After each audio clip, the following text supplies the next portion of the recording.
Hello students, good evening. আজ আমরা পড়ব মিড ল্যাটিটিউড সাইক্লোন। আমরা লাস্ট ক্লাসে পড়েছিলাম ট্রপিক্যাল সাইক্লোন। এটাই আমাদের এই পেপারটার লাস্ট টপিক। 5টি পেপারটা শেষ হবে মিড ল্যাটিটিউড সাইক্লোন দিয়ে। মিড ল্যাটিটিউড সাইক্লোন বা এক্সট্রা ট্রপিক্যাল সাইক্লোন, অনেকগুলো নাম আছে এই সাইক্লোনটার। বাংলায় বলে মধ্য অক্ষাংশীয় সাইক্লোন, বা এটা কি জানো, এক্সট্রা ট্রপিক্যাল সাইক্লোনের বাংলাটা একটা কি জানো, বেশ ভুলে যাচ্ছি। অক্রান্তীয় সাইক্লোন বা এরকম কিছু একটা। তবে ইংলিশ নামগুলোই মনে রাখবে, কারণ তোমাদের প্রশ্ন তো ইংলিশেই আসে। মিড ল্যাটিটিউড বা এক্সট্রা ট্রপিক্যাল সাইক্লোন এই দুটো নামেই আসতে পারে। আচ্ছা, চলে যাই ডেফিনিশনে। Extratropical cyclones, sometimes called mid-latitude cyclones or wave cyclones, are low-pressure areas which, along with the anticyclones of high-pressure areas, drive the weather over much of the earth. আচ্ছা, এক্সট্রাট্রপিক্যাল cyclone নামটা আগে বলি, কেন হঠাৎ করে আমরা নাম দিলাম extratropical cyclone or mid latitude cyclone. নামটার কারণ হলো এটাই, আমরা লাস্ট ক্লাসে ট্রপিক্যাল সাইক্লোন পড়েছিলাম। ট্রপিক্যাল সাইক্লোন মিন্স ট্রপিক্যাল রিজিয়নে যে সাইক্লোনস গুলো ফর্ম করে সেগুলোকে আমরা বলি ট্রপিক্যাল সাইক্লোন।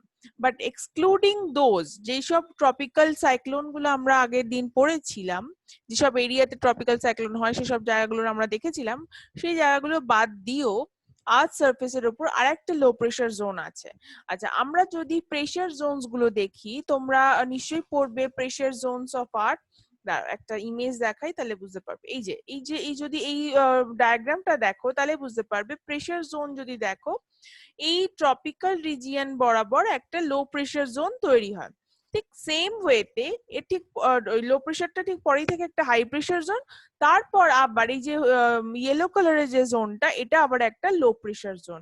মানে অল্টারনেটিভ ভাবে আসে, একটা লো প্রেসার, তারপর হাই প্রেসার, তারপর আবার লো প্রেসার, আবার তারপর থাকে হাই প্রেসার। দেখো এখানে লেখা আছে LP and high.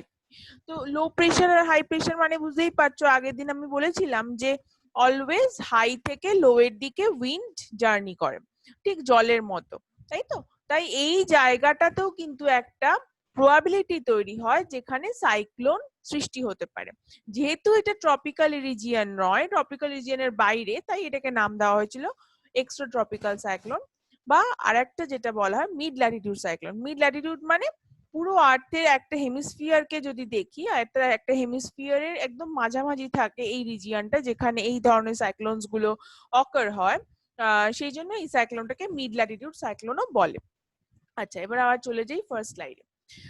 Extratropical cyclones are capable of producing anything from cloudiness and mild showers to heavy gales, thunderstorms, blizzards, and tornadoes. আচ্ছা, extratropical cyclone দিয়ে tropical cyclone এর মতন devastating weather phenomenon হয় না, তবে মাইল্ড শাওয়ার মানে হালকা বৃষ্টি, ঝিরঝিরে বৃষ্টি, মেঘ হয়ে থাকা, একটানা 7 দিন ধরে বৃষ্টি চলা, এগুলো এক্সট্রাট্রপিক্যাল সাইক্লোন বা মিড ল্যাটিটিউড সাইক্লোন দিয়ে হয়। থান্ডারস্টর্মও হয়, বাট ডিভাস্টেটিং যে মানে একটা ভয়ঙ্কর ডিস্ট্রাকটিভ নেচারের ট্রপিক্যাল সাইক্লোনের রয়েছে, সেটা টেম্পারেট সাইক্লোনের নেই। এটাকে আবার টেম্পারেট সাইক্লোনও বলে কিন্তু, হ্যাঁ, মানে extra tropical, mid Latitude or temperate বা ওয়েভ সাইক্লোন, এতগুলো নাম আছে কিন্তু কোশ্চেনে, কিন্তু যে কোনো একটা নাম দিয়ে আসতে পারে। তো সেই জন্য নামগুলো কিন্তু খাতায় নোট করে রাখবে। যে কোনো নাম দিয়ে আসবে, আনসার সেম। নাম দিয়ে কিন্তু অনেক সময় স্টুডেন্টসরা গোলমাল, মানে কনফিউজড হয়ে পড়ে যে এটা কোনটা বলতে চাইছে। অনেকগুলো নাম, একটাই সাইক্লোন। আচ্ছা, these types of cyclones are defined as large-scale, low-pressure weather systems that occur in the middle latitudes of the Earth. এটা মাথায় রাখতে হবে যে ট্রপিক্যাল সাইক্লোনস গুলো কিন্তু মোটামুটি ভাবে এতটা লার্জ স্কেল এরিয়া জুড়ে হয় না, বাট মিড ল্যাটিটিউড সাইক্লোন কিন্তু একটা বিশাল এরিয়া নিয়ে একসাথে হয়। লার্জ স্কেল সাইক্লোনস এগুলো একটা লার্জ স্কেল লো প্রেসার জোন থেকেই এটা আস্তে আস্তে সাইক্লোনটা ডেভেলপ করে। বাট ট্রপিক্যাল সাইক্লোন কিন্তু লার্জ স্কেল সাইক্লোন নয়, টেম্পারেট সাইক্লোন মতো লার্জ স্কেল সাইক্লোন নয়, ওটা মিডল স্কেল বলা যেতে পারে বা স্মল স্কেল মোস্টলি। আর টেম্পারেট সাইক্লোন কিন্তু large scale cyclone. In contrast with tropical cyclones, extratropical cyclones produce rapid changes in temperature and dew point along broad lines called weather fronts. এখানে একটা unique feature হলো front. Front form করে এই ধরনের সাইক্লোনে, যেটা কিন্তু tropical সাইক্লোনে একদমই থাকে না। ফ্রন্ট ফর্ম করা মানে কি? ফ্রন্ট হচ্ছে, দাঁড়াও, ফ্রন্ট হলো সাপোজ একটা দিক থেকে হয়তো কোল্ড এয়ার আসছে আর উল্টো দিক থেকে হয়তো ওয়ার্ম এয়ার আসছে। তো ওয়ার্ম এয়ার আর কোল্ড এয়ারের যে মাঝখানে যে জায়গাটা এসে ওরা একে অপরের সাথে মিশবে, এই যে জায়গাটা, এই জায়গাটাকে বলা হয় একটা ফ্রন্ট। ফ্রন্ট মানে একটা ডিভিশন, অনেকটা পাঁচিলের মতো, যেমন একটা বাড়ি আর একটা বাড়ির মাঝখানে একটা পাঁচিল থাকে, ঠিক সেরকম একটা পাঁচিলের মতো, বাট এটা মোস্টলি ইনভিজিবল থাকে, এটা আমরা চোখে দেখতে পাই না। পাঁচিলটা আমরা চোখে দেখতে পাই, বাট এখানে কিন্তু কিছু চোখে দেখতে পাওয়া যাচ্ছে না। এখানে cold air and warm air যে জায়গায় এসে একে অপরের সাথে কোলাইড করে, যেখানে এসে কলিশন হয়, সেই এরিয়াটাকে বলা হয় ফ্রন্ট। তো এই কলিশন হতেও পারে মে নট হ্যাপেন, দুটোই হতে মানে মে হ্যাপেন আর মে নট হ্যাপেন, কিন্তু যেখানে ওরা মোটামুটি ভাবে একসাথে একে অপরের সাথে এসে ধাক্কা খায়, সেই জায়গাটাকে বলা হয় ফ্রন্ট। এবং ফ্রন্ট কখন এরকম আমি এঁকেছি ঠিকই পারপেন্ডিকুলার, বাট এরকম পারপেন্ডিকুলার হয় না, এরকম একটা স্লান্টিং ফেজে থাকে, এই যার উপরের দিকে থাকে কোল্ড এয়ার, নিচের দিকে থাকে ওয়ার্ম এয়ার, এরকম একটা পজিশনে থাকে। কারণ আমরা জানি কোল্ড এয়ার অলওয়েজ অনেকটা হেভি হয় আর ওয়ার্ম এয়ার একটু হালকা হয়, সেজন্য কোল্ড এয়ারের তলায়ও ঢুকে যাবে এবং পরে গিয়ে দেখা যাবে কোল্ড এয়ার ওকে ধাক্কা মারতে শুরু করবে। সেটা আমরা আসবো আস্তে আস্তে ধীরে ধীরে। তো এরকম একটা কন্ডিশন তৈরি হয়, একটা স্ল্যান্টিং একটা গ্রেডিয়েন্ট বা স্লোপ তৈরি হয়, একটা ঢাল তৈরি হয়, যে ঢাল বরাবর ইজিলি কোল্ড এয়ার নিচের দিকে সাবসাইড করতে শুরু করে। সাবসাইড মানে নিচের দিকে নামতে শুরু করে।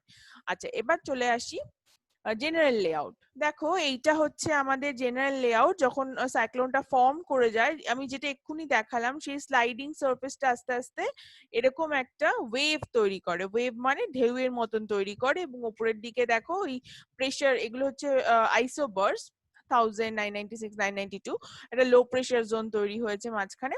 তো এই আইসোবার্স গুলো এরকম কনসেন্ট্রিক সার্কেলসে থাকে আর এরকম একটা ওয়েভ তৈরি হয়, এবং যত আর কি ওয়েভটা স্টিপ হতে থাকবে, স্টিপ মানে আমি বলতে চাইছি মানে যত স্টিপ হতে থাকবে তত সাইক্লোনটা মানে আরো স্ট্রং হতে থাকবে, আর যত জেন্টল স্লোপের হতে থাকবে তত সাইক্লোনটা ফর্ম হওয়ার পজিশনে রয়েছে, মানে তখনও ফর্মড হয়নি পুরোপুরি ভাবে, ধীরে ধীরে ফর্ম হচ্ছে। আর এই পজিশনটা হচ্ছে একদম আইডিয়াল একটা কন্ডিশন। এরপরে যত আরো স্টিপ হবে, হতে হতে একসময় অক্লুশন হবে, আমি আসছি পরে। অক্লুশন, অক্লুডেড স্টেজটা হচ্ছে সবচেয়ে ম্যাচিওর স্টেজ। ঠিক আছে, ওকে, চলো নেক্সট। আচ্ছা, কোথায় হয়? ওয়ার্ল্ড ওয়াইড ডিস্ট্রিবিউশন যদি আমরা দেখি, এটা পুরোপুরি মিডল ল্যাটিটিউড রিজিয়নই হয়। মিডল ল্যাটিটিউড রিজিয়ন মানে কি? 30 to 65 degree north and south latitude. 30 to 65 degree north and south ল্যাটিটিউডে বোথ হেমিস্ফিয়ারে হতে পারে। আচ্ছা, এছাড়া এখানে আমি বিভিন্ন দেশ, বিভিন্ন রিজিয়নের নাম লিখেছি, এবং মোস্ট ইন্টারেস্টিং থিং ইজ, যখন এই মোস্টলি এই ধরনের সাইক্লোন, টেম্পারড সাইক্লোন মোস্টলি শীতকালে হয়। তো নর্দার্ন হেমিস্ফিয়ারে শীতকাল যখন, তখন আমাদের ইন্ডিয়াতেও শীতকাল। তো দেখবে আমরা জানি ইন্ডিয়াতে একটা একটা জিনিস হয়, ওয়েস্টার্ন ডিস্টারবেন্সেস, পশ্চিমী ঝঞ্ঝা বলি বাংলায়, আর ইংলিশে ওয়েস্টার্ন ডিস্টারবেন্সেস। ওয়েস্টার্ন ডিস্টারবেন্সেসটা শীতকালে হয়, এবং শীতকালে যে কারণে হয় সেটা হলো এই কি বলে টেম্পারেট সাইক্লোন। টেম্পারেট সাইক্লোন কিন্তু এই যে মেডিটেরেনিয়ান রিজিয়ন, দেখো এইটা হলো মেডিটেরেনিয়ান সি, এই মেডিটেরিয়ান রিজিয়নে কিন্তু টেম্পারেট সাইক্লোন ফর্ম করে, এবং সেই মেডিটেরিয়ান রিজিয়ন থেকে, এটা আমি একটু আগেই বললাম যে এটা একটা লং এরিয়া জুড়ে থাকে, এটা একটা লার্জ এরিয়া জুড়ে এই সাইক্লোনটা থাকে। তো অনেক সময় দেখা যায় একটা এত বড় লার্জ এরিয়া জুড়ে থাকে যে এইখান থেকে সোজা গিয়ে আমাদের ইন্ডিয়া আরো ওইদিকে রয়েছে, ইন্ডিয়াতে গিয়ে কিন্তু কাশ্মীরের ওই দিক দিয়ে ঢুকে ওয়েস্টার্ন ডিস্টারবেন্সেস ফর্ম করে। ইভেন অনেক সময় ওয়েস্টার্ন ডিস্টারবেন্সেস এর জন্য কিন্তু আমাদের ওয়েস্ট বেঙ্গলেও বৃষ্টি হয়। তো ওয়েস্টার্ন ডিস্টারবেন্সেস ভাবো ওই মেডিটেরিয়ান সি রিজিয়ন থেকে কিন্তু ও ইলংগেটেড ওয়েতে ওয়েস্ট বেঙ্গলে এন্টার করে, এবং এখানেও বৃষ্টি হয়। তো প্রত্যেক বছর হয় না, কোনো কোনো বছর কিন্তু ঢুকে পড়ে। আচ্ছা, তাহলে এই গেল। আচ্ছা, আরেকটা জিনিস একটু দেখে নাও, এই যে জায়গাটা আমি দেখাচ্ছি, এই জায়গাটা কিন্তু পুরোপুরি ওয়েস্টার্লি বা পশ্চিমা বায়ু, যেটাকে আমরা বলি বাংলায় পশ্চিমা বায়ু, ইংলিশে বলি ওয়েস্টার্লিজ, ওয়েস্টার্লিজ এর রিজিয়ন। ওয়েস্টার্লিজ মানে কি, মানে পশ্চিম থেকে ওয়েস্ট টু ইস্ট উইন্ডের ফ্লো দেখতে পাই।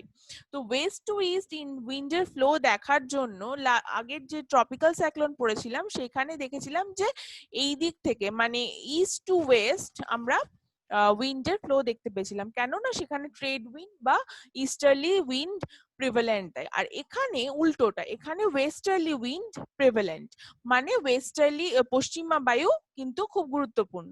পশ্চিমা বায়ু বা ওয়েস্টার্লিজ এর ইম্প্যাক্টের জন্যই দেখা যায় যেসব জায়গাগুলোতে পশ্চিম দিকে সি বা ওশান রয়েছে সেই সব জায়গার পাশে যেসব কোস্টাল রিজিয়ন গুলো রয়েছে সেখানেই কিন্তু এই টাইপের সাইক্লোনের সবচেয়ে বেশি ইম্প্যাক্ট পড়ে।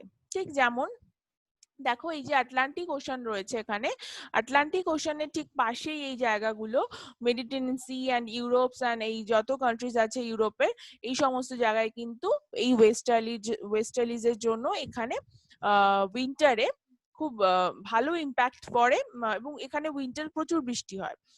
দেখবে লন্ডন ফান্ডনে শুনবে যে উইন্টার জুড়ে, সারা উইন্টার জুড়ে বৃষ্টি হচ্ছে।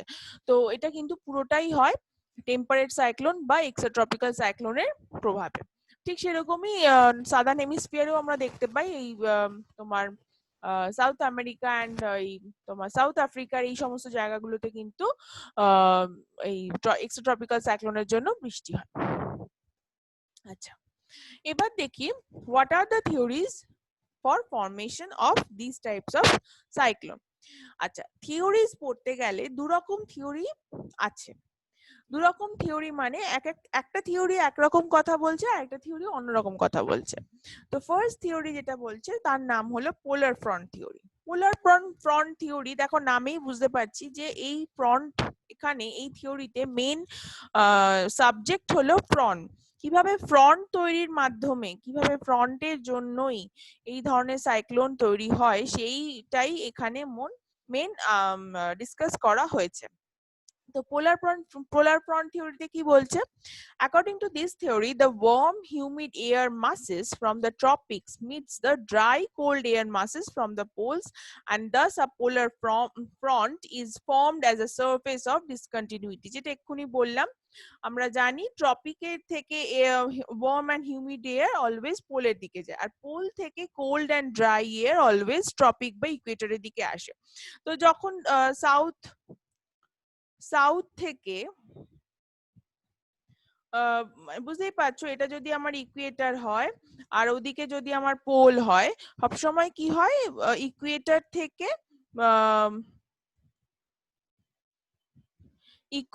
থেকে ওয়ার্ম অ্যান্ড হিউমিড এয়ার পোলের দিকে যায় আর পোল থেকে ড্রাই অ্যান্ড কোল্ড এয়ার ইকুয়েটরের দিকে আসে। এবার এতে কি হয়, ওরা একটা ডিসকন্টিনিউটি, মানে একটা জায়গায় এসে ওরা একে অপরের সাথে ধাক্কা খায় বা মিশে যায়। তো সেই ডিসকন্টিনিউটিটাকেই বলে front. Such conditions occur over subtropical high, subpolar low pressure belts and along the tropopause. এরকম কন্ডিশনটা কিন্তু ওই subtropical high and subpolar low pressure zone, যেটাকে আমরা মিড ল্যাটিটিউড বলছিলাম, ওই 30 to 65 degree north and south, ওই এরিয়াটাতে এসে কিন্তু ওরা একে অপরের সাথে এরকম ভাবে একটা ডিসকন্টিনিউটি জোন ফর্ম করে। The cold air pushes the warm air upwards from the underneath. Cold air কি করতে শুরু করে, কোল্ড এয়ার যেহেতু হেভি এবং ওয়ার্ম এয়ার যেহেতু লাইট ওয়েট, তাই একে ধাক্কা মারতে শুরু করে এবং ধাক্কা মেরে ওপরের দিকে তুলে দিতে শুরু করে। মানে একটা সারফেস অনুযায়ী যখন একদিকে কোল্ড এয়ার আর একদিকে ওয়ার্ম এয়ার এসে চলে আসে, তখন কোল্ড এয়ার সমানে ওয়ার্ম এয়ারকে ধাক্কা মারতে শুরু করে এবং সমানে ওপরের দিকে তুলতে শুরু করে। ঠিক আছে, এবং এই উপরের দিকে ওঠা ধাক্কা মারার জন্য এরকম একটা ওয়েভ পরের স্টেজে তৈরি হয়। সমানে এই দিক থেকে ধাক্কা মারছে বলে এইখানে একটা ওয়েভ তৈরি হয়। আচ্ছা, in the northern hemisphere warm air blows from the south and cold air from the north of the front. When the pressure drops along the front, the warm air moves northwards and the cold air moves towards the south, setting in motion in anti-clockwise cyclonic circulation. এবং যেই মুহূর্তে এইরকম একটা মানে এরকম একটা condition তৈরি হবে আস্তে আস্তে যখনই প্রেসার ড্রপ করবে, প্রেসার ড্রপ মানে লো প্রেসার তৈরি হওয়া, মানে গরম যত বাড়বে প্রেসার ড্রপ করতে শুরু করবে এবং তার সাথে কোল্ড এয়ার সমানে যেহেতু ওয়ার্ম এয়ারকে ধাক্কা মারছে, এই ওয়েভটা তত আরো স্ট্রং হতে শুরু করবে। যেই ওয়েভ স্ট্রং হতে শুরু করবে আর এখানে যদি একটা লো প্রেসার জোন থাকে তাহলে ধীরে ধীরে কিন্তু এখানে আস্তে আস্তে সাইক্লোনটা ফর্ম করে যাবে এবং সাইক্লোন ফর্ম করে যাওয়া মানে এখানে আস্তে আস্তে এই যে ওয়ার্ম এয়ারটা উপরের দিকে উঠছে পার্সেল হয়ে, মানে ওয়ার্ম এয়ারটাকে এমন ঠেলা মারবে যে ও আস্তে আস্তে পার্সেল হয়ে মানে একটা পকেট পকেট হয়ে কোল্ড এয়ারের মধ্যে উঠে যাবে। যেই কোল্ড এয়ারের মধ্যে উঠে যাবে ওয়ার্ম এয়ারটা, ও গিয়ে কি করবে, কনডেন্সড হয়ে যাবে এবং তার সাথে ক্লাউড ফর্ম করবে এবং তারপর ধীরে ধীরে ওখানে বৃষ্টি করবে। আচ্ছা, কোরিওলিস ফোর্স আছে বলে এরা সবসময় কখনোই স্ট্রেট থাকে না, এরা অলওয়েজ বেঁকে যাবে। তো তাই জন্য অ্যান্টি ক্লকওয়াইজ সাইক্লোনিক সার্কুলেশন তৈরি হবে। যেহেতু এটা নর্দার্ন হেমিস্ফিয়ারে তাই অ্যান্টি ক্লকওয়াইজ হবে। এটা আগের দিনও আমরা দেখেছিলাম, সাইক্লোন সবসময় নর্দার্ন হেমিস্ফিয়ারে অ্যান্টি ক্লকওয়াইজ হয় আর সাদার্ন হেমিস্ফিয়ারে ক্লকওয়াইজ হয়। আচ্ছা, there are pockets of warm air or warm sector wedged between the forward and rear cold air or cold sector. The warm air glides over the cold air and a sequence of clouds appear over the sky ahead the warm front and cause precipitation. যেটা আমি এক্ষুনি বললাম, ওপরের দিকে এই যে এক্ষুনি দেখাচ্ছিলাম এটা দিয়ে, এই যে ওপরের দিকে এরকম পার্সেল করে করে উঠে যাবে, নিচের থেকে থাকবে না, নিচের এই ভ্যাকুয়াম প্লেসটা পুরোটাই কোল্ড এয়ার দখল করে নেবে এবং ওপরের দিকে সমানে ঠেলতে ঠেলতে থাকবে এবং ওয়ার্ম এয়ারের পার্সেল গুলো ওপরের দিকে উঠে যাবে। The cold front approaches the warm air from behind and pushes the warm air up. As a result, cumulus cloud develop along the cold front. যেটা এক্ষুনি বললাম যে সমানতালে পিছন থেকে কোল্ড এয়ার ওকে ধাক্কা মারতে থাকবে এবং ও আস্তে আস্তে উপরের দিকে উঠতে থাকবে। The cold front moves faster than the warm front, ultimately overtaking the warm front. সবসময় মনে রাখবে কোল্ড ফ্রন্ট কিন্তু অনেক বেশি স্পিডি হবে ওয়ার্ম ফ্রন্টের থেকে। তো ওয়ার্ম ফ্রন্টকেও বেশি জোরে ধাক্কা মারবে এবং ও সমানে চাইবে যে ওই এরিয়াটা পুরোটা ও অকুপাই করে নিতে এবং আলটিমেটলি কি হবে, ওয়ার্ম ফ্রন্ট পুরোটাই উপরের দিকে উঠে যাবে এবং পুরো এরিয়াটাই কোল্ড ফ্রন্ট নিয়ে নেবে এবং যখন এই কন্ডিশনটা হবে তখন তাকে বলে অক্লুশন বা অক্লুডেড ফ্রন্ট। আমি ছবি দেখাবো একটু পরেই আছে স্টেজেস এর মধ্যে। তো তখন অক্লুডেড ফ্রন্ট হবে এবং ফাইনালি সেটা হবে সবচেয়ে ম্যাচিওর স্টেজ এবং সেটাই লাস্ট স্টেজ। তারপর ধীরে ধীরে যখন পুরো ওয়ার্ম এয়ারটাই উপরে উঠে যাবে, পুরোটা থেকে যখন প্রেসিপিটেশন হয়ে যাবে তখন আর কোনো ওয়ার্ম এয়ার ওই রিজিয়নে থাকবে না, আস্তে আস্তে সাইক্লোনটা ডিসিপেটেড হয়ে যাবে মানে মিলিয়ে যাবে। The process of wind circulation both at the surface and aloft are closely interlinked. মানে বুঝতেই পারছো সারফেসের এবং উপরের, সারফেস এবং তার একটু উপরের যে উইন্ড সার্কুলেশন সেটা দুটোই ইন্টারলিঙ্কড এবং ধীরে ধীরে যখনই আর কি অক্লুশনটা হয়ে যাবে তারপর ধীরে ধীরে সাইক্লোন ডিসিপেট করে যাবে। আচ্ছা, so temper cyclones is intense frontogenesis. Frontogenesis মানে কি, ফ্রন্টের জেনেসিস মানে ফ্রন্ট তৈরি। ফ্রন্টোজেনেসিস এই টার্মটা আসে, what do you mean by frontogenesis and ফ্রন্টোলাইসিস?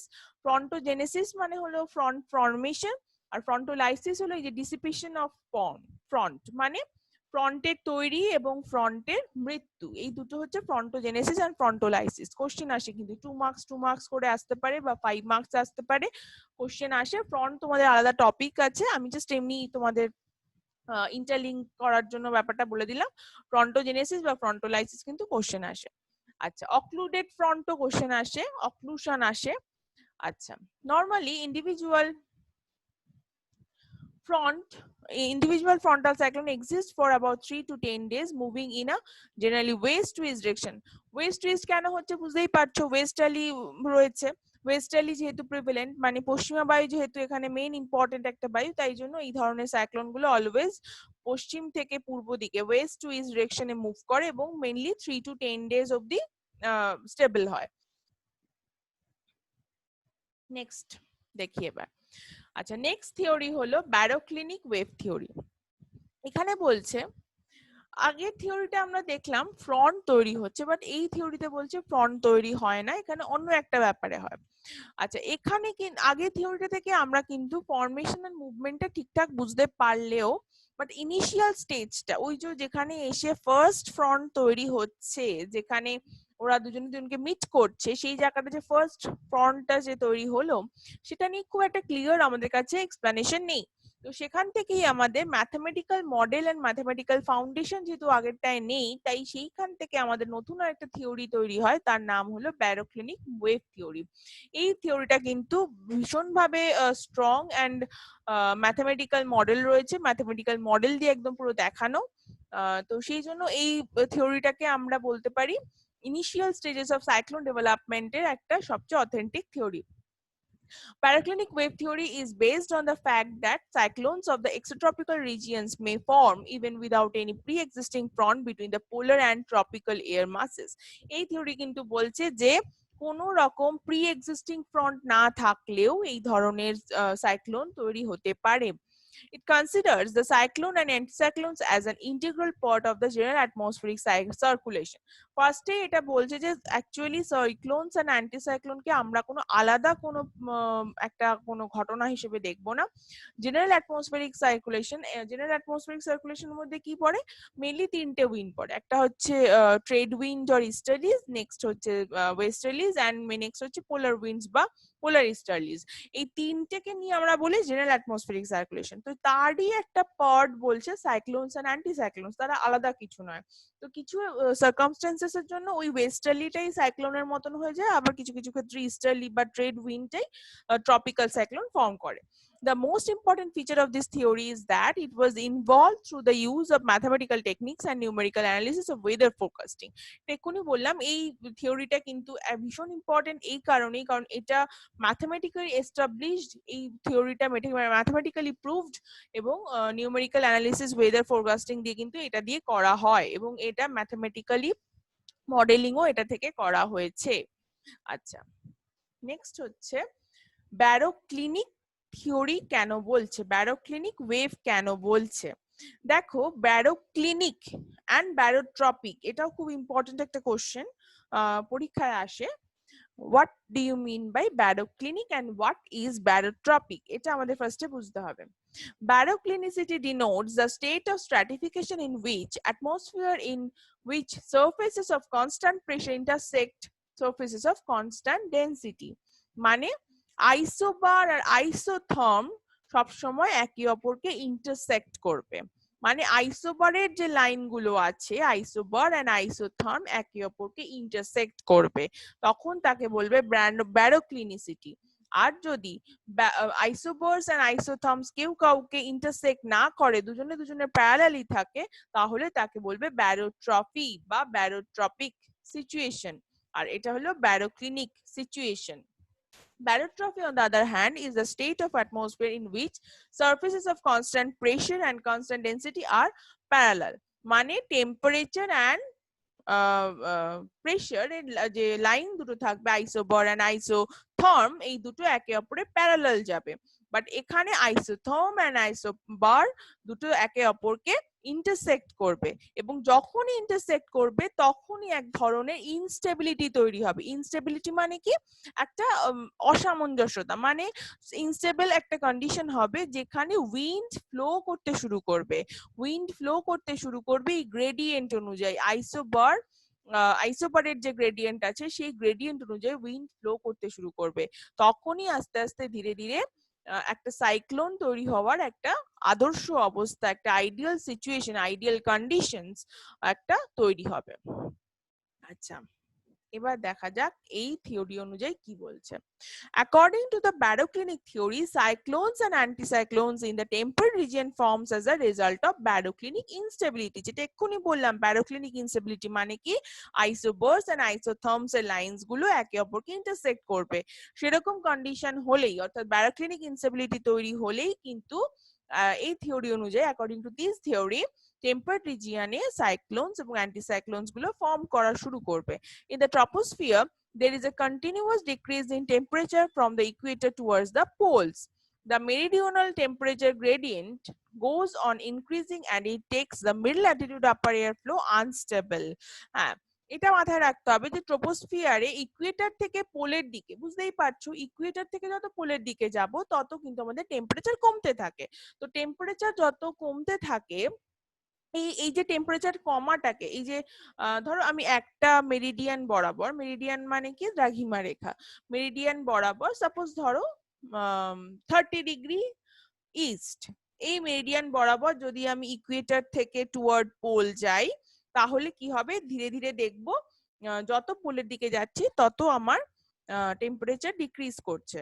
তো এই যে যেহেতু একটা মেরিডিয়ান বরাবর আমি উপরের দিকে গেলেও মানে পোলের দিকে গেলেও আমার টেম্পারেচার ডিক্রিজ করে, তাই এটাকে বলা হয় মেরিডিয়ানাল টেম্পারেচার গ্রেডিয়েন্ট। যত ইকুয়েটর টু পোল যাচ্ছি থ্রু ওয়ান মেরিডিয়ান, তত কিন্তু দেখা যাচ্ছে টেম্পারেচারটা ডিক্রিজ করছে। এই যে ঢালটা, এই যে মানে স্লোপটা, এটাকে আমরা বলি মেরিডিয়ানাল temperature gradient.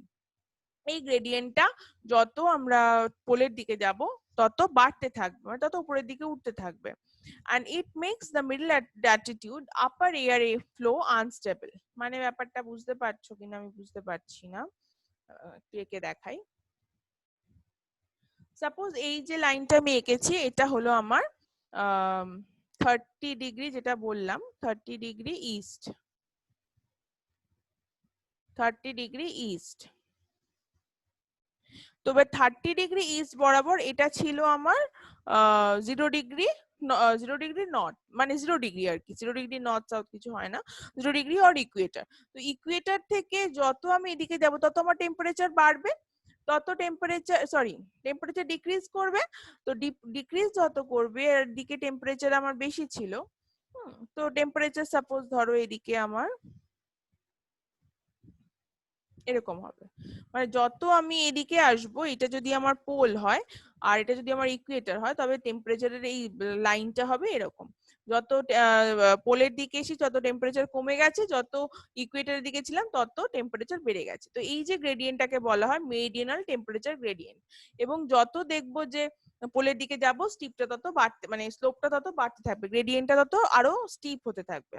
and it makes the middle latitude upper air flow unstable। এবং এই যে ডিফারেন্সটা, এটার জন্য কিন্তু আস্তে আস্তে দেখা যাবে মিডল ল্যাটিটিউডের আপার এয়ার ফ্লো, মানে ট্রোপোস্ফিয়ারের উপরের দিকে, যেটা সারফেস এয়ার না, উপরের দিকের এয়ারটা কিন্তু ধীরে ধীরে আনস্টেবল হয়ে যাবে। At a certain stage the flow is broken down into a number of cyclonic and anticyclonic circulations। এবং একটা সময়ের পরে দেখা যাবে যে ওই ইনস্টেবিলিটি তৈরি করবে, এবং ব্যারোক্লিনিক ইনস্টেবিলিটির পরে অনেকগুলো সাইক্লোনিক এন্ড অ্যান্টিসাইক্লোনিক সার্কুলেশনস তৈরি হবে। Through these atmospheric disturbances, the greatest heat exchange in the mid latitude region is made possible। এবং এই অ্যাটমসফেরিক ডিস্টারবেন্সেস এর জন্যই কিন্তু দেখা যায় ওই মিড ল্যাটিটিউড রিজিয়ন, যেগুলো শীতকালে তো প্রচন্ড ঠান্ডা থাকে ওই রিজিয়নটা, কিন্তু একটা হিট এক্সচেঞ্জ মোটামুটি ভাবে তৈরি তো সম্ভব হয়, মানে ওখান থেকে ট্রপিক্যাল রিজিয়নের সাথে হিট এক্সচেঞ্জটা তো সম্ভব হয়।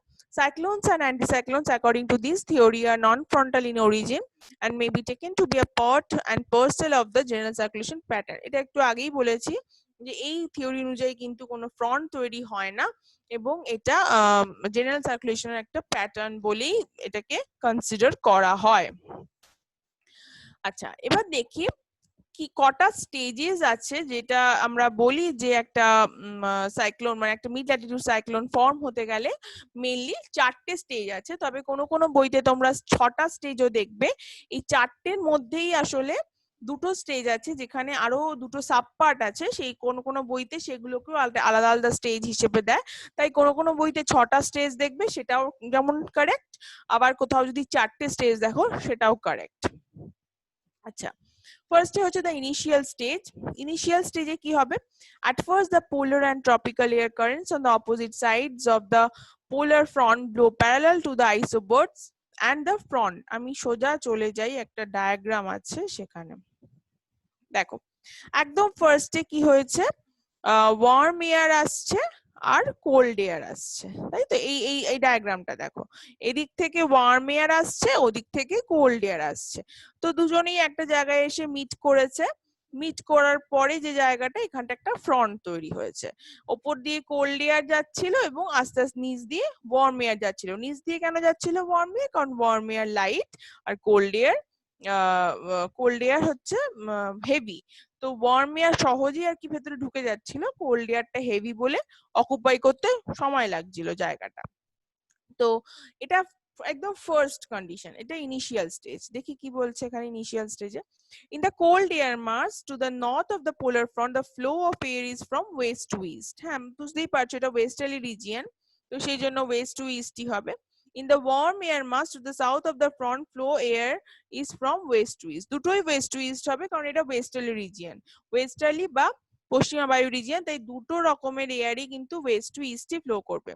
Therefore, the wave disturbances is produced and the front is quasi-stationary and is in perfect equilibrium. মানে আস্তে আস্তে যেই মুহূর্তে cold and warm air mass একে অপরকে মিট করবে, সঙ্গে সঙ্গে কিন্তু একটা মানে একটা ইনস্টেবল কন্ডিশন তৈরি হবে এবং আস্তে আস্তে কিন্তু ইকুইলিব্রিয়ামটা মানে ইকুইলিব্রিয়ামটা আস্তে আস্তে ব্রেক হতে শুরু করবে। The wedge of cold air mass lies under the warm air. There is complete absence of wind shift. প্রথমে কোল্ড এয়ার মাসটা নিচে থাকবে ওয়ার্ম এয়ারে, এন্ড তারপর আস্তে আস্তে প্রথমে তো একদম ওয়েদার ফাইন থাকবে, যখন ফার্স্ট তখনও শুরু হয়নি, তখন জাস্ট ইনিশিয়াল স্টেজ ফর্ম করছে। However, along the slanting surface of discontinuity where the opposing air currents meet, there is a sudden change in the direction of wind and this is called wind shear. Wind shear তখন হবে যখন হঠাৎ করে দেখা যাবে যে ওই দুজনকে মিট করার পরে, মানে কোল্ড এয়ার ঠিক যে মুহূর্তে হঠাৎ করে ওকে ধাক্কা দিতে শুরু করবে এবং হঠাৎ করে দেখা যাবে যে ডিরেকশন, উইন্ডের ডিরেকশন চেঞ্জ হয়ে যাচ্ছে।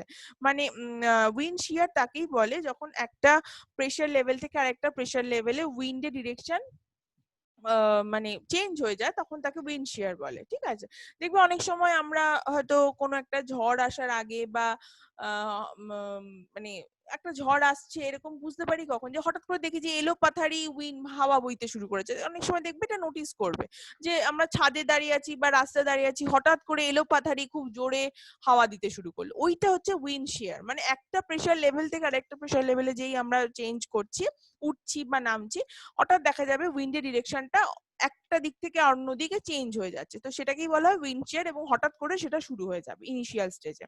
যেই ওটা শুরু হয়ে যাবে সঙ্গে সঙ্গে কোল্ড এয়ারের শক্তি বেড়ে যাবে, কোল্ড এয়ার তখন ওয়ার্ম এয়ারকে বেশি বেশি করে ধাক্কা দিতে শুরু করবে। In the second stage a wave has formed on the front. ওই যেই ওটা শক্তিশালী হয়ে শুরু হয়ে গেল, সঙ্গে সঙ্গে একটা ওয়েভ তৈরি হতে শুরু করবে। Cold air is turned in a southernly direction and warm air in a northernly direction. Cold এয়ারটা সাদার্নলি ডিরেকশনেই ছিল প্রথম থেকে এবং সে ওই ওয়েভের ফলে আরো শক্তিশালী হয়ে যাবে, and there is an encroachment of each air mass into the domain of the other. এবং কোল্ড এয়ার সমানে চেষ্টা করবে ওয়ার্ম এয়ারের পকেটের মধ্যে ঢুকতে, আর ওয়ার্ম এয়ারও উল্টে চেষ্টা করবে কোল্ড এয়ারের মধ্যে ঢুকতে। And this results in the readjustment in the pressure field, as a result of which the isobars became almost circular in shape. আস্তে আস্তে দেখা যাবে আইসোবার মানে প্রেসারটা আস্তে আস্তে লো প্রেসার তৈরি হচ্ছে। লো প্রেসার হলে আমরা জানি যে সার্কুলার হয় শেপে, প্রেসারের আইসোবার গুলো প্রেসারকে তো আমরা আইসোবার দিয়ে বুঝি, যখনই লো প্রেসার কোথাও তৈরি হয় তখন সেখানে আইসোবার গুলো সার্কুলার শেপের হয়ে যায়। তো সেই সার্কুলার প্যাটার্নের হয়ে যাবে যেই মুহূর্তে আস্তে আস্তে এনক্রোচমেন্টটা শুরু হবে এবং আস্তে আস্তে দেখা যাবে ওখানে লো প্রেসারটা অনেক স্ট্রং হচ্ছে, তখন কিন্তু আইসোবার্স গুলো সার্কুলার ইন শেপ হয়ে যাবে। A cyclonic circulation is initiated around the low pressure center at the apex of the wave. যেই মুহূর্তে লো প্রেসার তৈরি হওয়া শুরু করবে এবং আইসোবার্স গুলো সার্কুলার প্যাটার্নের হয়ে যাবে, সঙ্গে সঙ্গে কিন্তু হাওয়া মানে সাইক্লোনিক সার্কুলেশন আস্তে আস্তে মানে উইন্ডের ফ্লোটা সাইক্লোনিক প্যাটার্নে ফ্লো করতে শুরু করবে। The whole cyclonic vortex is carried along with the wind prevailing in the warm air region at approximately the speed of the geostrophic component of the wind. It may be pointed out that the new depression developing at the crest of the wave is called nascent cyclone, and the process of the birth of a new cyclone is called cyclogenesis. এটাও question আসে, সাইক্লোজেনেসিস মানে একটা সাইক্লোনের তৈরি, cyclone সৃষ্টি। দেখো এটা দেখলে বুঝতে পারবে। প্রথমে দেখো ওয়েভ ডেভেলপমেন্ট, হঠাৎ করে উইন্ড শিয়ার শুরু হলো এবং তারপর ওয়েভ ডেভেলপমেন্ট হচ্ছে, একটা খুব মাইল্ড ওয়েভ তৈরি হচ্ছে। যত ধীরে ধীরে ওয়ার্ম এয়ার একে ধাক্কা মারছে, কোল্ড এয়ারের মধ্যে ঢোকার চেষ্টা করছে, আর ওদিক থেকে কোল্ড এয়ার আবার ওয়ার্ম এয়ারকে ধাক্কা মেরে ওকে ওপরের দিকে তুলে দেওয়ার চেষ্টা করছে, তত কিন্তু এই ওয়েভটা আস্তে আস্তে স্টিপ হচ্ছে এবং একটা মানে একটা স্টিপ ওয়েভ তৈরি করছে, এবং এই যত স্টিপ হচ্ছে তত এর ওপরে থাকা যে প্রেসার গুলো, প্রেসারের মানে উইন্ড প্রেসারটা কিন্তু এটা সার্কুলার প্যাটার্ন তৈরি করছে। হ্যাঁ, যখন স্টিপ ছিল না তখন মোটামুটি এর প্যারালাল ছিল, এবং যত স্টিপ হবে তত এটা দেখা যাবে ব্যারোক্লিনিক ইনস্টেবিলিটি, মানে সার্কুলার প্যাটার্ন তৈরি করবে, এবং সেটা কিন্তু টেম্পারেচার কে কাট করবে। তো সেই ইনস্টেবল কন্ডিশনে কিন্তু আস্তে আস্তে দেখা যাবে এই কোল্ড এয়ার অ্যান্ড ওয়ার্ম এয়ারের যে কলিশনটা হচ্ছিল সেটা ধীরে ধীরে অনেক বেশি স্ট্রঙ্গার হবে। আচ্ছা, পরের স্টেজে দেখি। The mature stage কি বলছে, the curvature and amplitude of the wave also undergo a marked increase. কার্ভেচারটা আরো বাড়বে, এবং এই যে অ্যামপ্লিটিউড মানে হচ্ছে গতিটা, মানে যেভাবে ওই ওয়েভের যে অ্যামপ্লিটিউড মানে কি বলবো, মানে বাংলাটা কি অ্যামপ্লিটিউডের ভুলে গেছি, মানে এই যে কার্ভেচার, এই যে বক্রতা, এন্ড অ্যামপ্লিটিউড ইজ কি বলবো, অ্যামপ্লিটিউড হচ্ছে দ্বারা এই যে অ্যাঙ্গেলটা, এই যে মাঝখানের অ্যাঙ্গেলটা, এটা যত যত এটা স্টিপ হবে অ্যাঙ্গেলটা চেঞ্জ হচ্ছে, তো তো সেটা কি অ্যামপ্লিটিউড বলছে। ঠিক আছে, তো অ্যামপ্লিটিউড আর কার্ভেচারটা যত আস্তে আস্তে ইনক্রিজ হতে শুরু করবে, the air in the warm sector starts flowing from the southwest towards the colder air flowing from the southeast. দেখ আস্তে আস্তে ওয়েস্ট একদম ঠিক থাকলো না, সাউথ ওয়েস্ট হয়ে যাচ্ছে, কারণ এয়ারটা তো ঘুরতে শুরু করে দিয়েছে। তো তখন কিন্তু দেখা যাবে যে ওয়ার্ম সেক্টরের এয়ারটা সাউথ ওয়েস্ট থেকে আসছে, আর কোল্ডার এয়ারটা সাউথ ইস্ট থেকে আসছে। হ্যাঁ, তারপরে আস্তে আস্তে সাইক্লোনটা ফুললি ডেভেলপ করবে, এটা ম্যাচিওর স্টেজ। তাই জন্য এখানে সাইক্লোনটা ফুললি ডেভেলপ করবে, যেটা একদম আইডিয়াল কন্ডিশন দেখিয়েছিলাম একদম সেকেন্ড স্লাইডে, ফার্স্ট স্লাইডের পরে সেখানে ছিল এরকমই, যে এই ডায়াগ্রামটার মতোই ছিল দেখতে। এই যে এখানটা দেখ, এখানটা একদম একটা স্টিপ একটা কন্ডিশন তৈরি হচ্ছে, যেখানে কিন্তু দেখা যাচ্ছে যে কোল্ড এয়ার সমানে ওয়ার্ম এয়ারকে ধাক্কা দিচ্ছে, এবং ওয়ার্ম এয়ারটা উপরের দিকে ওঠার চেষ্টা করছে, আর চারিদিকে একটা সার্কুলার প্যাটার্নের একটা প্রেসার গ্রেডিয়েন্ট তৈরি হয়েছে, লো প্রেসারও মাঝখানটা দেখা যাচ্ছে। আচ্ছা, there are well marked warm and cold sectors. The warm air in this stage moves faster than the cold air. এই স্টেজে এসে আবার warm airটা faster হবে, cold airটা একটু থেমে যাবে। The direction of movement is perpendicular to the warm front. দেখ এইটা, এই যে ধাক্কা দেওয়াটা আর উঠে যাওয়াটা, এটা কিন্তু পারপেন্ডিকুলার। ওয়ার্ম এয়ারকে ধাক্কা দেবে এবং উঠিয়ে দেবে, এটা টোটালি একে অপরের সাথে পারপেন্ডিকুলার, মানে একদম 90 ডিগ্রি কোণে মিট করছিল। আচ্ছা, in this rear of the cyclone, polar air is underrunning the air of the warm sector, thus a cold front generated there. Each of these fronts is convex in the direction of its movement. Convex মানে দেখ, এই যে দেখ already প্রত্যেকটা ফ্রন্টে কিন্তু কেউ straight নেই, সবাই একটু কনভেক্স মানে উত্তল প্রকৃতির হয়ে গেছে, কনভেক্স একটা কন্ডিশন তৈরি করবে। আচ্ছা, throughout the cyclone there is an ascending air along the entire surface of discontinuity. এটা অফ হবে, সরি, ডিসকন্টিনিউটি মানে ওই যে ফ্রন্টটার কথা হচ্ছে সেটাকেই ডিসকন্টিনিউটি বলছে। If the rising air mass is moist, there will be cloudiness and precipitation. Rising air mass মানে যেটা warm air mass, warm air mass এর মধ্যে যদি হিউমিডিটি খুব ভালো পরিমাণে থাকে তাহলে cloudiness এবং precipitation ভালোই হবে। The precipitation released at the warm front is more widespread and steady, whereas the cold front precipitation is confined to narrow zone. Cold ফ্রন্টেও প্রেসিপিটেশন হবে, ওয়ার্ম ফ্রন্ট তো পকেট হিসেবে তখন কোল্ড ফ্রন্টের উপরে চলে আসবে, কিন্তু ওয়ার্ম ফ্রন্টের উপর বেশি প্রেসিপিটেশন হবে, এবং সেটা অনেকটা বড় এরিয়া জুড়ে হবে, যেটা থেকে কিনা আমাদের ওয়েস্টার্ন ডিস্ট্রিবিউটর বা পশ্চিমী ঝঞ্ঝা হয়, বা মানে কম্পারেটিভলি দেখা যাবে কোল্ড ফ্রন্টের উপর যে জায়গাটা সেখানে কিন্তু কম precipitation হচ্ছে। Since the position of the cold front advances faster than the warm front, the warm sector becomes progressively narrower. যত সময় যাবে দেখা যাবে যে কোল্ড ফ্রন্ট কিন্তু সমানে ওয়ার্ম ফ্রন্টকে ধাক্কা মেরে উপরের দিকে উঠিয়ে দিচ্ছে, এবং আস্তে আস্তে ওয়ার্ম সেক্টর যেটা ছিল সেই জায়গাটা আস্তে আস্তে খুব ন্যারো হয়ে যাচ্ছে, ধীরে ধীরে পুরো ভ্যাকুয়ামটাই কিন্তু পুরো শূন্যস্থানটাই আস্তে আস্তে কোল্ড ফ্রন্ট অকুপাই করবে, এবং finally final stage is the occlusion stage. অক্লুশনে কি হবে, অক্লুশনে কোল্ড ফ্রন্ট পুরোটাই ধাক্কা মেরে ওয়ার্ম ফ্রন্টকে উপরে উঠিয়ে দেবো, এবং একটাই ফ্রন্ট হয়ে যাবে, মানে কোল্ড অ্যান্ড ওয়ার্ম ফ্রন্ট মিশে একটা ফ্রন্ট হয়ে যাবে, ওটা লাস্ট স্টেজ। এবং ফাইনালি দেখা যাবে ওই ফ্রন্টের পরে পুরোপুরি ভাবে ওয়ার্ম এয়ার পকেট এয়ার হিসেবে কোল্ড এয়ার মাসের মধ্যে ঘুরে বেড়াবে এবং সেটা থেকে আস্তে আস্তে কনডেনসেশন হয়ে সেখান থেকেই বৃষ্টি হবে, এই করে করে আস্তে আস্তে ওয়ার্ম এয়ারটা পুরোটাই ডিসিপেট করে যাবে, মানে পুরোটাই আস্তে আস্তে মিলিয়ে যাবে, ও আর ওর কোনো অস্তিত্বই আর থাকবে না।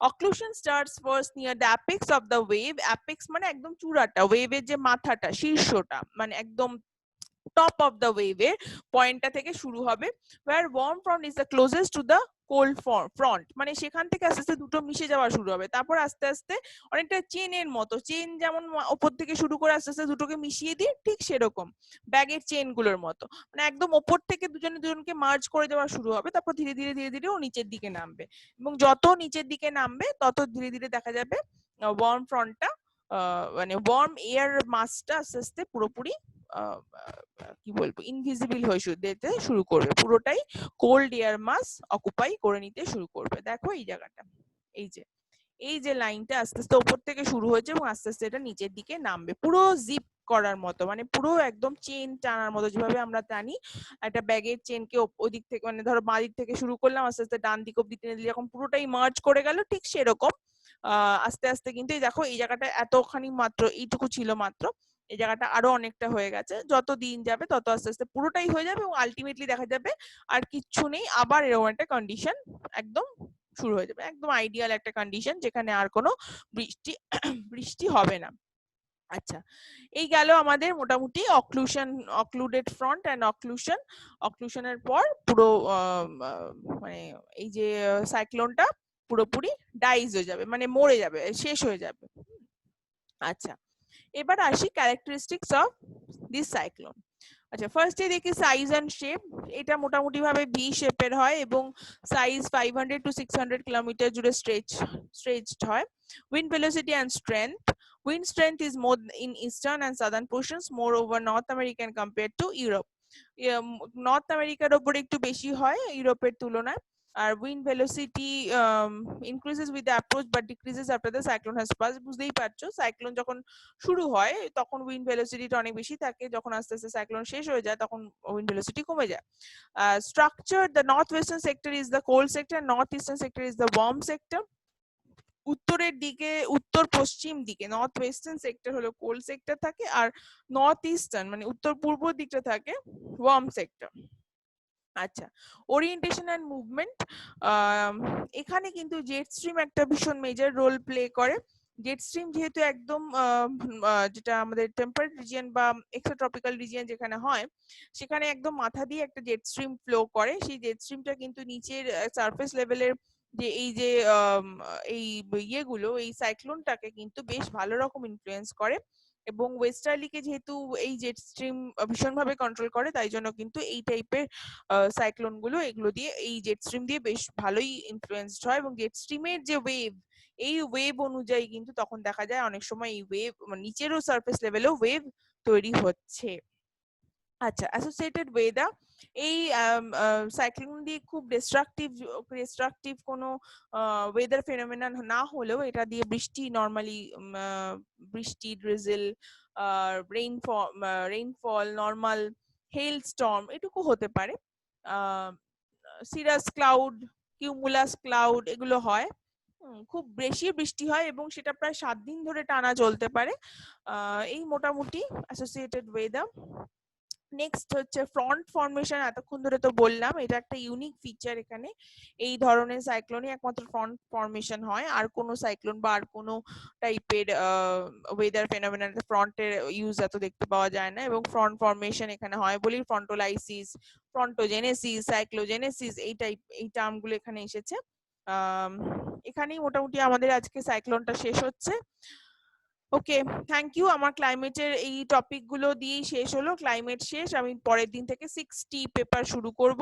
তার আগে আমি একটা ছোট করে এক্সাম নেব, সেই এক্সামের জন্য যা যা এই মানে 5টি টপিক থেকে যা যা পড়েছি সেগুলো সবই থাকবে। যা যা এখান থেকে কি কি কোশ্চেন হতে পারে সেটা বলে দিই। এটা 10 মার্কসের একটা কোশ্চেন আসতে পারে। এছাড়া ওই যে থিওরিজ গুলো দিলাম, থিওরিজ গুলো পোলার ফ্রন্ট থিওরি বা ব্যারোক্লিনিক ওয়েভ থিওরি আলাদা করে 5 মার্কসে আসতে পারে। প্লাস ক্যারেক্টারিস্টিক্স গুলো 5 or 10 বা 2 যে কোনো যাতে খুশি আসতে পারে, কিন্তু অনেক সময় ম্যাক্সিমামই দেখা যায় যে 10 মার্কসে এসছে। এরকম করে করে ছোট ছোট পার্ট পার্ট কোশ্চেন, যে স্টেজেসটা লেখো, পোলার ফ্রন্ট থিওরিটা লেখো, অ্যান্ড স্টেজেস অফ ফরমেশনটা লেখো, তার সাথে চারটে তোমার কি বলে ক্যারেক্টারিস্টিক্স ডিসকাস করো, এবং তার সাথে কোথায় কোথায় ডিস্ট্রিবিউটেড সেটা লেখো। তো এরকম করে কোশ্চেনে ম্যাক্সিমাম সময় আসে। এছাড়াও যেগুলো বললাম 5 মার্কস বা 2 মার্কসেও আলাদা আলাদা করে আসতে পারে। তো এর ওপর আমি একটা ছোট্ট টেস্ট নেব, সেটা আমি জানিয়ে দেবো কবে নেব। আপাতত এইটুকুই। Thank you.